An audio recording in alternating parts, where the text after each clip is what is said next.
Welcome to Time News Studios.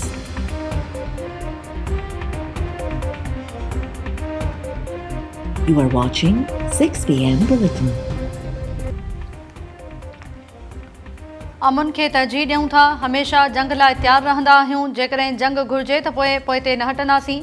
DG ISBR lieutenant general Ahmed Sharif चयो आहे त पाकिस्तान ऐं भारत विच में एटमी जंग बेवकूफ़ी हूंदी। बरतानवी ख़ाबरू इदारे खे इंटरव्यू ॾींदे DG ISBR चयो त पाकिस्तान ऐं भारत विच में असुल तकरार पंहिंजी जाइ ते मौजूदु आहे। उन में चिड़ंग कंहिं बि वक़्तु विझी सघिजे थी। 10 मई खे केतिरा ई ॾींहं गुज़री विया आहिनि, पर भारत में जेको बयानियो हलायो वियो हो उहो अञा बि जारी आहे। खुजदार में स्कूल बस ते आपघाती हमलो, 4 ॿारनि समेत 6 ॼणा शहीद थियण जी तस्दीक, 38 ज़ख़्मी। बलूचिस्तान जे वॾे वज़ीर सरफराज़ बुगटी चयो आहे त शहीदनि में बस ड्राइवर ऐं हेल्पर बि शामिल आहे। 14 शदीद ज़ख़्मियुनि खे CMH कोयटा मुंतक़िल कयो वियो आहे। कोयटा मुंतक़िल कयल हिकु औरत, हिकु मर्द ऐं 14 ॿारड़ा शामिल आहिनि। सरफराज़ बुगटी चयो आहे त भारतीय दहशतगर्दी जा पहिरियां खां इंटेलिजेंस इतला हुआ। उमीद न हुई त बुज़दिल दुश्मन मासूम ॿारनि खे निशानो बणाईंदो। ॿारनि जे रत जो कसम, दहशतगर्दनि खे ॻोल्हे ॻोल्हे ख़तमु कंदासीं। हीअ हक़नि जी जंग नाहे, भारत खां पैसा वठी दहशतगर्दी कई पई वञे। अफ़गानिस्तान जी सरज़मीन बार बार असांजे ख़िलाफ़ इस्तेमालु थी रही आहे।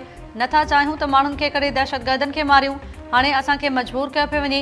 सिंध जे वॾे वज़ीर मुराद अली शाह, पंजाब जी वज़ीर आला मरियम नवाज़ ऐं KP जे वॾे वज़ीर अली अमीन गंडापुर पारां बि हमले जी सख़्त लफ़्ज़नि में मज़म्मत।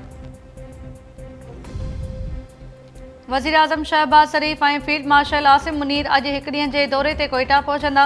वज़ीर आज़म अमन अमान जी सूरत हाल ते इजलासी सदारत कंदो। फील्ड मार्शल आसिम मुनीर जे मान में थियल तक़रीब में मुलतवी।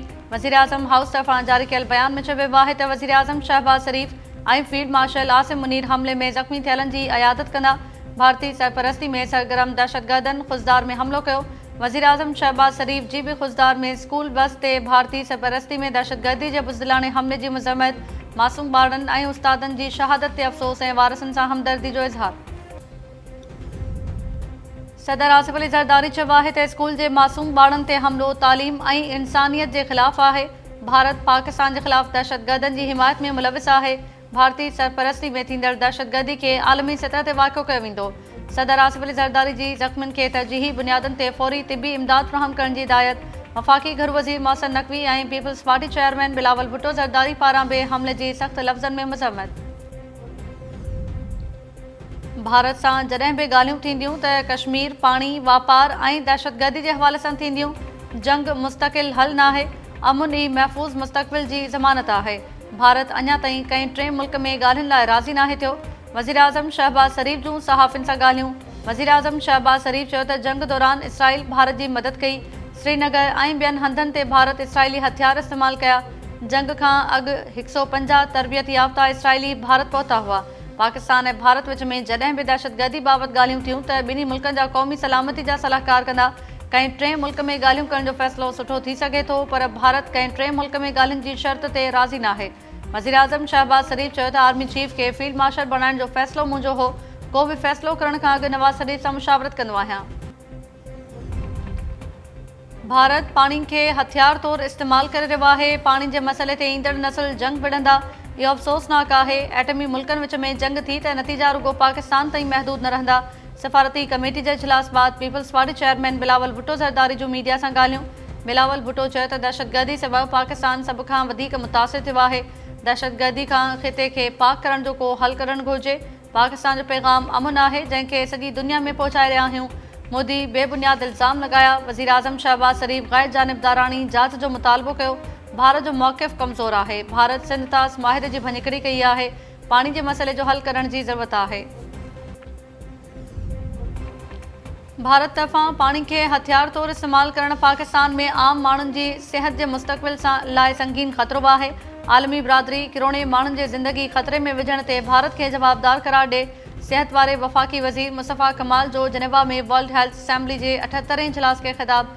मुस्तफ़ा कमाल चयो त भारतीय जारहियत में मासूम ॿारनि समेत शहरनि खे निशानो बणायो वियो। पाकिस्तान भारत ख़िलाफ़ जारहियत जो भरपूर जवाबु ॾिनो। सिंधु दरिया जो निज़ाम न रुगो महफ़ूज़ पीअण जो पाणी फ़राहम करे थो, पर 80% फ़सुल बि आबाद करे थो।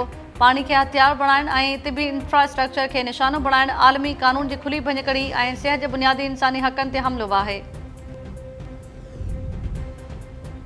मीरली में मुबैना ड्रोन हमले में भारतीय स्पॉन्सर्ड फितनो पखेड़ींदड़ ख़ारिजी मुलविस निकिता। ISPR चयो आहे त मीरली में 19 मई ते पेश आयल वाक़े जी जांच जारी आहे। वाक़े में बदकिस्मती सां कुझु शहरनि जूं जानियूं ज़ाया थियूं। कुझु धुरियुनि तरफ़ां सिक्योरिटी फोर्सिस ते इल्ज़ाम लॻाया विया जेके सरासर कूड़ ते ॿधल ऐं हथ ठोकिया आहिनि। शुरूआती जांच मां इहा ॻाल्हि साम्हूं आई आहे त कार्रवाई भारत जी सरपरस्ती में कमु कंदड़ ख़ारिजनि मनसूबाबंदी तहत कई। वधीक जांच जो सिलसिलो जारी आहे।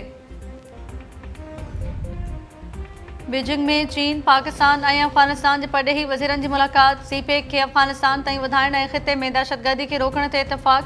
परॾेही वज़ारत तरफ़ां जारी कयल बयान में चयो वियो आहे त परॾेही वज़ीरनि सफ़ारती राब्तनि खे वधाइण, वापार ऐं ॿियनि मामलनि ते ख़्यालनि जी ॾेवट कई। दहशतगर्दी ख़िलाफ़ अज़म, ख़िते में इस्तेहकाम ऐं तरक़ी खे हथी ॾियण जी गॾियल अज़म जो अहद कयो वियो। नायब वज़ीर आज़म इसहाक़ डार ऐं अफ़गानिस्तान जे परॾेही वज़ीर अमीर ख़ान मुत्तक़ी विच में बि मुलाक़ात थी। ॿेतरफ़े लाॻापनि ते इत्मीनान जो इज़हार। ॿिन्ही अॻवाननि वापार, ट्रांज़िट ऐं सफ़ारती राब्तनि में अॻुभराई जी आजियां कई। परॾेही वज़ारत जे तर्जुमान चयो आहे त पाकिस्तान ऐं अफ़गानिस्तान सिक्योरिटी सहकार वधाइण ते बि इतफ़ाक़ कयो आहे। मुलाक़ात में पाकिस्तान ऐं अफ़गानिस्तान विच में गॾियल मफ़ादनि खे हथी ॾियण ते बि ज़ोर ॾिनो वियो। हलंदड़ साल क़ौमी एयरलाइन जी निजकारी मुकमल कई वेंदी। हुकूमत जी IMF खे ख़ातिरी। IMF ऐं हुकूमती टीम विच में 3 ॾींहं बि ॻाल्हियूं जारी। हुकूमती टीम IMF खे ब्रीफिंग ॾिनी त बिजली वेझ कंदड़ कंपनियुनि जी निजकारी लाइ माली सहकार मुक़ररु थी वियो आहे। ISCO, FESCO ऐं GESCO जी निजकारी हलंदड़ साल मुकमल करण जो हदफ़ आहे। ॿिए मरहले में HESCO, SEPCO ऐं PESCO जी निजकारी थींदी। आलमी मालियाती इदारे खे ब्रीफिंग में ॿुधायो वियो त नंदीपुर पावर प्लांट जी निजकारी 2026 ताईं करण जो हदफ़ आहे। मुनाफ़ो ॾींदड़ सरकारी कमर्शियल इदारनि जी निजकारी पहिरीं तरजीह आहे। रियासती इदारनि में हुकूमती असर घटि करे ख़ानगी सीड़पकारी तरजीह आहे। पब्लिक शोबे में राइट साज़ी जो कमु डिसंबर ताईं मुकमल कयो वेंदो।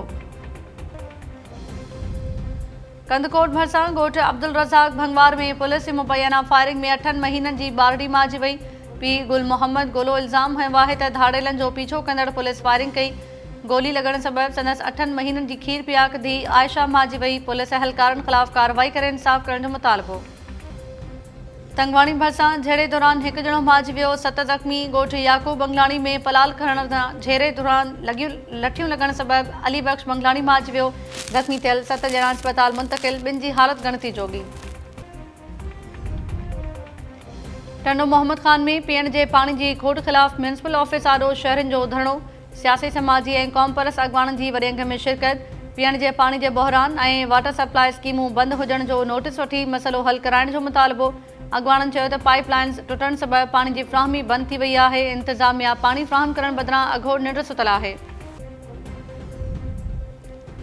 जुरो में बगी माइनर में पाणी खोट ख़िलाफ़ आबादगारनि जो ॿिए ॾींहुं बि धरणो। मिठी ऐं मेपो ख़ासि ईंदड़ वेंदड़ ट्रैफ़िक मुअतल। आबादगार अॻवाननि चयो आहे त गुज़िरियल राति डायरेक्टर नारा कैनाल ॻाल्हियुनि लाइ डिगड़ी घुराए सिर्फ़ 2 ॾींहंनि लाइ पाणी ॾियण जी ॻाल्हि कई। बगी माइनर में पूरी गेज मुताबिक़ पाणी जी रेगुलर फ़राहमी ताईं धरणो जारी रखियो वेंदो। ऐं पाकिस्तान बांग्लादेश ख़िलाफ़ T20 सीरीज़ लाइ स्क्वाड जो ऐलान करे छॾियो। सलमान अली आग़ा बांग्लादेश ख़िलाफ़ सीरीज़ में क़ौमी टीम जी अॻवानी कंदो। फास्ट बॉलर हसन अली, फ़ख़्र ज़मान ऐं साइम अयूब जी क़ौमी टीम में वापसी। हुसैन तलत, साहिबजादा फरहान ऐं फ़हीम अशरफ बि स्क्वाड में शामिल। Fast bowler Naseem Shah, Mohammad Wasim junior बि स्क्वाड में जाइ ठाहिण में कामयाब। अब्दुल समद, जहांदाद ख़ान ऐं अब्बास आफ़रीदी खे स्क्वाड मां ड्रॉप कयो वियो। फास्ट बॉलर शाहीन आफ़रीदी, बाबर आज़म ऐं मोहम्मद रिज़वान स्क्वाड में जाइ न ठाहे सघिया। सीरीज़ूं 3 मैचिस लाहौर जे क़ज़ाफ़ी स्टेडियम में खेॾियूं वेंदियूं। पहिरीं मैच 28 में, ॿी मैच 30 में ऐं टीं मैच 1 जून ते खेॾी वेंदी।